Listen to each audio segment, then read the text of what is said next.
China has seen some historic unrest over the last 2 weeks. I talked with one of the leaders of the Tiananmen Square demonstrations, Wu'er Kaixi, about the recent protests in China.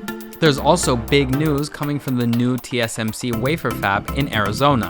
And with mask rules loosening, we asked people if they're still wearing their masks outside and why. This is Taiwan Insider.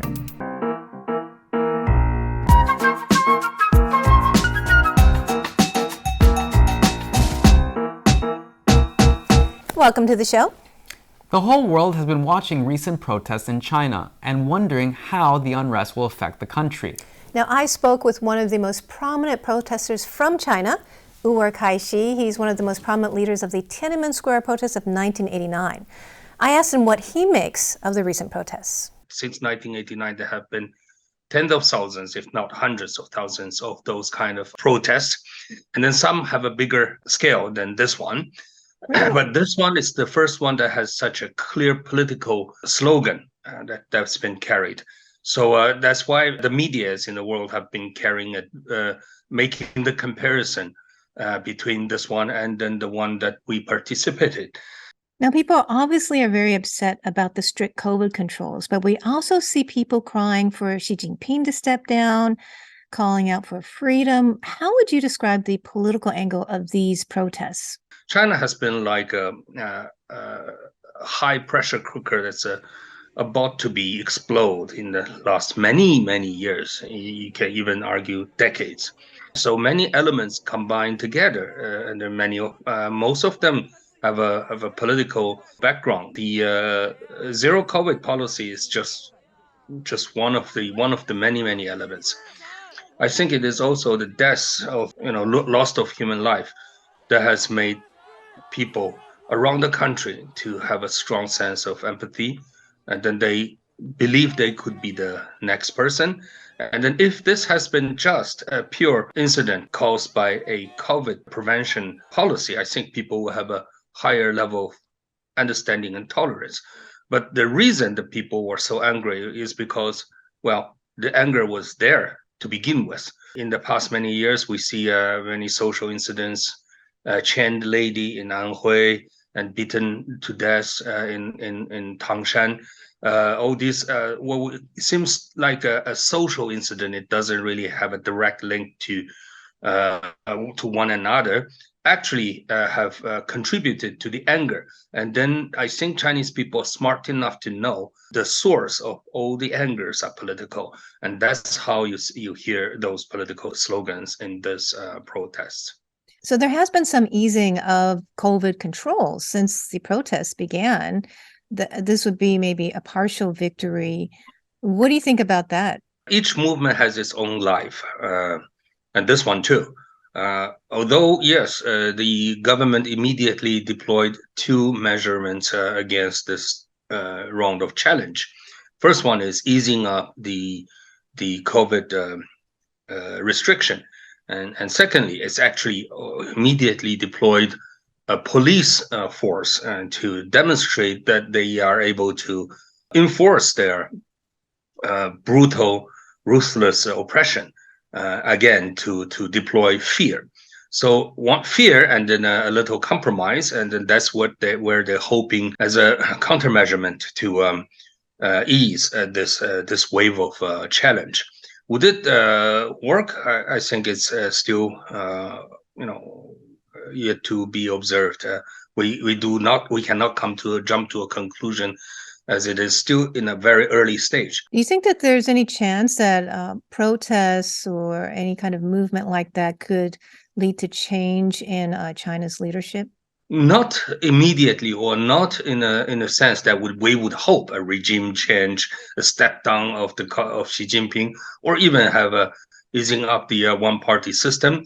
I don't think that's going to happen soon. But yes, this is definitely a shaking up of the regime, and then to let them see that there are a strong desire for those. And then I think it also provide an opportunity for maybe a reformist section, or simply just gruntle a group, a fraction within the Communist Party to challenge Xi Jinping. And then that challenge may evolve into a more democratic debate within the party. It's still a one-party dictatorship, but within the Communist Party, there could be some. I think democracy is a wishful thinking word, but let's just say some easing up, some kind of losing of the control, and then that may one step to another lead to eventually what we really want: a regime change, a democratic party, a democratic regime emerge in China. Can I ask you about your own personal experience during the Tiananmen protests? What were you thinking, while you were leading those protests? What was going through your mind? What were you thinking you could achieve? Well, in 1989, the decade of the 80s, many people look back at that time, still see it's one of the golden era of the People's Republic. The era should be described as the open and reform era, as Deng Xiaoping, he himself, declared that China is going through a period of openness and reforms. And then the reform we saw, economic reforms, that has really gave China a strong hope that one reform after another reform will eventually lead China into a more open society. Mm-hmm. So 1989 student movement was a direct product of that. We believed the Chinese communist regime were committed in the idea of reform, and then including what they had promised of political reform. So in a way, we, the 1989 students, thought that we probably are in the same mind with the communist regime, just we want them to go much faster. So we were boosting the same reform. And then we were very naive and very wrong. Political reform was never in the Chinese Communist Party's agenda. So the answer to our demand, to our surprise, of course, is a military suppression. So that's 1989. We were naive, but still today, I think in today's China, I think the younger generations, they are not as naive as we were, and then they are probably more individualist than we were. But also we should see that individualism-centric movement also has a very strong life. So I think this wave, even if it seems to retreat at the moment, it will come back. And then I hope the Chinese Communist Party can exercise some rational thinking and then do not think that the oppression is the only answer. Sit down and have a dialogue and listen to what they want, and then really consider that could be also a good option for the Communist Party themselves, would be my advice to them. We also talked about his thoughts on how the whole world and Taiwan should deal with China in the whole interview. The whole video will be up on social media. If you like our content, make sure to like and subscribe. Edamar, I have a question for you. Do you use any devices from China? I think all of my devices are from China. Oh, well, this following report may make you think twice before you use any Chinese tech brands. A Taiwanese citizen recently noticed more than 700 surveillance cameras' footage is accessible on a Chinese website. This live footage includes Taiwanese people's house entrances, living rooms, factories, and offices. Some people install cameras to deter crime and prevent vandalism. However, some are now facing the potential issue of their cameras being hacked and footage being leaked online. The live footage on the website all come from Chinese-made cameras. A citizen says she finds the situation to be absurd because she did not expect her privacy to be compromised. Surveillance camera experts say Chinese cameras are easy to install but carry a higher risk. They say it is safer to use cameras made in Taiwan instead. They also suggest changing the password and checking the camera settings regularly. So I don't think I'm going to be using any Chinese tech brands. How about you, Itamar? We'll see. You'll see. Well, speaking of devices, Taiwan's biggest microchip manufacturer, TSMC, just announced that it's going to triple its investment in its Arizona plant. We have this report from on the ground in Arizona from our partners at Voice of America. President Biden's Tuesday visit highlights Arizona's role in a major U.S. shift on semiconductor manufacturing, as his administration is pushing to boost domestic chips manufacturing with more than $50 billion in subsidies in the new CHIPS and Science Act.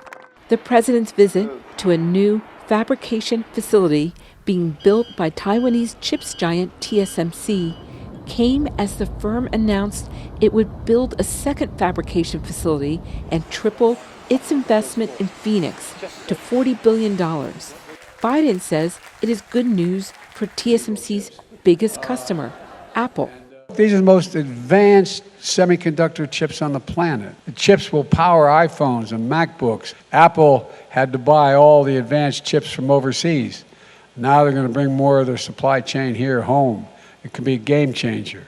U.S. technology firms have long outsourced semiconductor manufacturing overseas, particularly with TSMC, the world's largest foundry. Calls to change that increased when the U.S. found itself scrambling for chips in the COVID-19 breakdown of supply chains.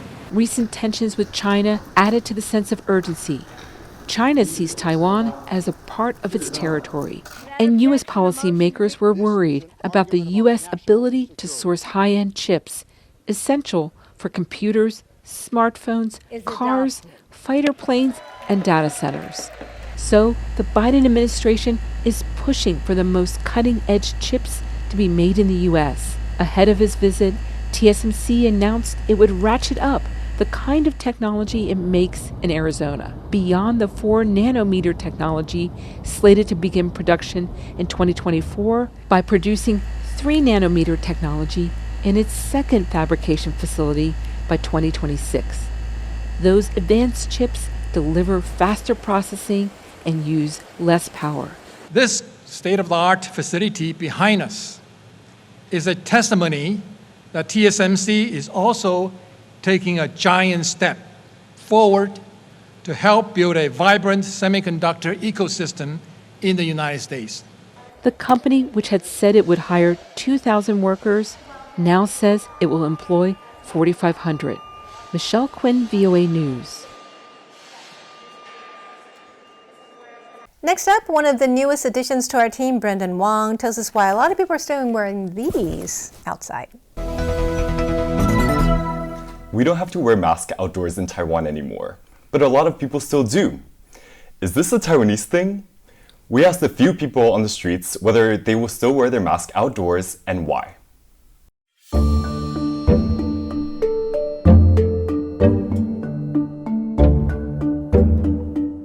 Playing some sports, maybe I won't wear it, but I will always bring it because maybe I need to go indoors, so we all still wear it.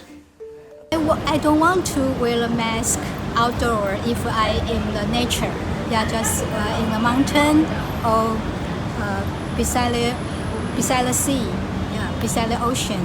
But I wear the mask in the city, even outside, because there are a lot of people. So I am afraid to get COVID. That's a bad experience. I don't like to, because if I don't wear it, then I can breathe more. But if I wear it, then I cannot breathe so comfortably. At first, people will still keep their mask on, but as time passes by and then as the cases hopefully start going down, I'm pretty sure people will start taking off their mask outdoors. I will if I'm going indoors soon, because I don't want to keep taking it on and off.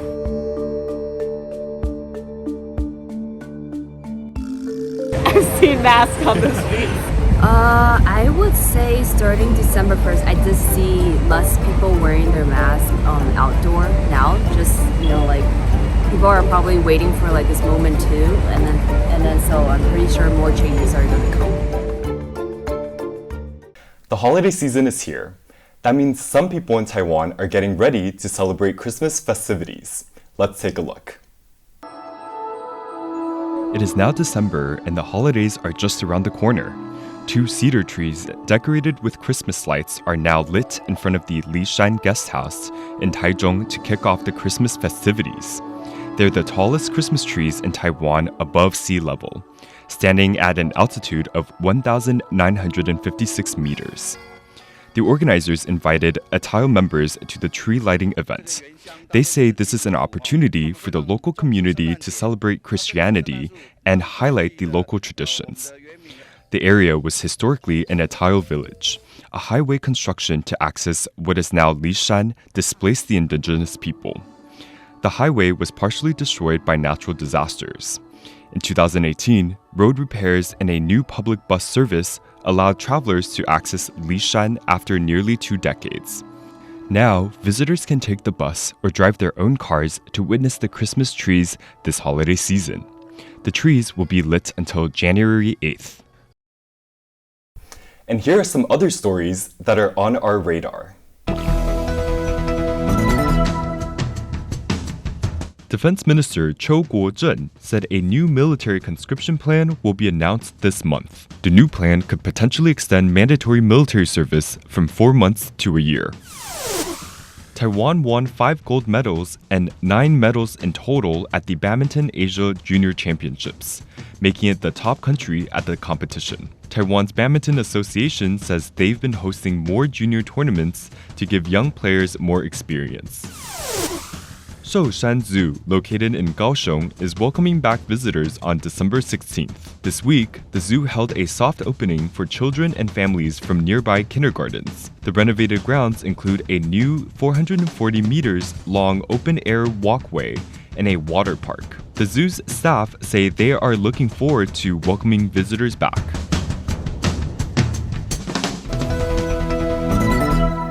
Welcome back to the studio, and this is our newest addition to the team, Brendan Wong. Hi, everybody. How do you like being here at RTI? I love it. I love everybody on the team, and it's just a really big pleasure to be working with all of you. And we love you too, because you're so positive. You got a lot of positive energy with you, right? So it's great to have you aboard. Yeah, thank you. I do have a question. Piercing question, really. No, just kidding. I'm ready. Okay, so we just saw all those cute animals at the Sosan Zoo. Yeah. What is your favorite animal in the world? All right. Let's start with it more then. Me? Okay. Ooh. My favorite animal in the world is monkeys. I love monkeys. Oh, we have them in Taiwan. I love seeing them in Taiwan. For people who don't know, another great reason to come to Taiwan is because you can see monkeys everywhere. Up close. Sun Moon Lake, in Yangmingshan, like in Kaohsiung, like so many different places they're there. Huh? The macaques, have you seen them? Yeah. You're talking about those. That's the ones that steal your food. Exactly, yeah. So I actually saw them on a hike in Hualien in Taroko Gorge National Park just 2 weekends ago, and that was an amazing encounter. But yeah, I just love them. I mean, they have like hands like us and faces like us, and it's very cool. They're like a distant cousin. I just love that. What happened this time? So nothing. They were on a tree. We heard like a sound, my partner and I, and then like we saw them in a tree. And the funny thing too is we started like playing with them. Like you would with a kid, you know, the kid, you do like the peekaboo, or like you hide behind something and like peek out. Yeah. We were doing that with a monkey, and it was just like, it was looking from the tree, and it was like, it was playing with you. That is so cute. It was really cool. Totally no wonder you love the monkeys. Yeah. Okay, how about you, Brendan? All right. Well, from the jungle, I guess I gotta take you guys to the oceans, because my favorite animal are corals. I think the biggest misconception is that corals are plants, but they're actually animals. And so I don't know if you guys... I think I learned something new today. Yeah. I don't know if you've been around Taiwan, but we have beautiful coral reefs all over Taiwan, and they're unfortunately, endangered, right? Endangered, yeah. They're bleaching. Yeah, so a lot of conservation effort has to go into maintaining coral reef ecosystems because they're all related to our fish and oceans, and so they're my favorite animals. They are for beautiful. Sure. They are beautiful. They're also a very unique organism. Like if you learn about their biology and stuff, it's really interesting. And I actually studied them in college. Wow. But don't ask me anything. Don't ask me anything. You lost it all already? Yeah. Okay, I'll tell you mine. Dolphins. Wow. It's a good one. I love to see them in their natural habitat. Like I've gone whale watching and dolphin watching. They're so beautiful. They're so graceful and smart. I remember seeing like schools of dolphins, and we can see the mom and the baby like jump exactly at the same time Do together. they have them here in Taiwan? They do. Oh, And I okay, saw okay. them also off the coast of California, but Yeah, also yeah. like in Hualien too. Yeah. I've actually seen them beautiful. in the beach of Malibu. I was swimming there once, and like 10 meters away from me, like super close. There was Really? a bunch of dolphins. Yeah, just like you could see the waves crash, and they were just like swimming around. Amazing. You can go dolphin watching in Taiwan. So if you go to Hualien and you go on the boats and they'll take you out for 20, 30 minutes and you might see whale or dolphins. It's really beautiful, a great sight to see. And they just look so comfortable, it's just like very soothing watching them swim. They're so graceful. I just love it. Yeah. Ocean animals. What can you say? What can you say? So we do love the animals. Thank you for watching Taiwan Insider. I'm Natalie So. I'm Itamar Waxman. And I'm Brendan Wong. And do follow us on social media. Yeah, you could follow us on Twitter or on Facebook. Or subscribe to our YouTube page. Yes, we hope to hear from you and we'll see you next time. Bye. Bye. Bye.